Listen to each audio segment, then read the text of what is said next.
بسم اللہ الرحمن الرحیم۔ وائس آف ادب میں خوش آمدید۔ حضرت عبداللہ بن عمر رضی اللہ تعالیٰ عنہ سے روایت ہے، فرماتے ہیں کہ جب میری بہن حضرت حفصہ رضی اللہ تعالیٰ عنہا یعنی حضرت عمر فاروق رضی اللہ تعالیٰ عنہ کی بیٹی حضرت خنیس بن حذافہ صحبی رضی اللہ تعالیٰ عنہ کے وصال کے بعد بیوہ ہوئیں تو والد حضرت عمر فاروق رضی اللہ تعالیٰ عنہ حضرت عثمان غنی رضی اللہ تعالیٰ عنہ سے ملے اور ان سے کہا کہ اگر تم چاہو تو میں تمہارا نکاح حفصہ رضی اللہ تعالیٰ عنہا سے کر دوں۔ حضرت عثمان غنی رضی اللہ تعالیٰ عنہ نے جواب میں فرمایا، مجھے اس معاملے میں غور کرنے دو۔ جب کچھ دن گزرنے کے بعد آپ رضی اللہ تعالیٰ عنہ نے حضرت عثمان غنی رضی اللہ تعالیٰ عنہ سے اس معاملے میں دریافت کیا تو انہوں نے انکار کر دیا۔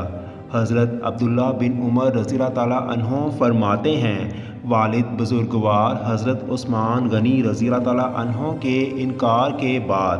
حضرت ابو بکر صدیق رضی اللہ تعالیٰ عنہ سے ملے، اس معاملے میں بات کی اور انہیں کہا کہ اگر وہ چاہیں تو میں ان کا نکاح اپنی بیٹی حفصہ رضی اللہ تعالیٰ عنہا سے کر دیتا ہوں۔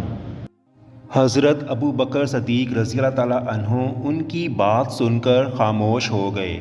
حضرت عمر فاروق رضی اللہ تعالیٰ عنہ نے بارگاہ رسالت میں تمام ماجرا حضور نبی کریم صلی اللہ علیہ وسلم کے گوش گزار کرتے ہوئے حضرت عثمان غنی رضی اللہ تعالیٰ عنہ کی شکایت کی۔ حضور نبی کریم صلی اللہ علیہ وسلم نے فرمایا، تمہاری بیٹی کے لیے اللہ عز و جل نے بہتر رشتہ طے کیا ہے اور عثمان غنی رضی اللہ تعالیٰ عنہ کے لیے بھی بہتر رشتہ ہے۔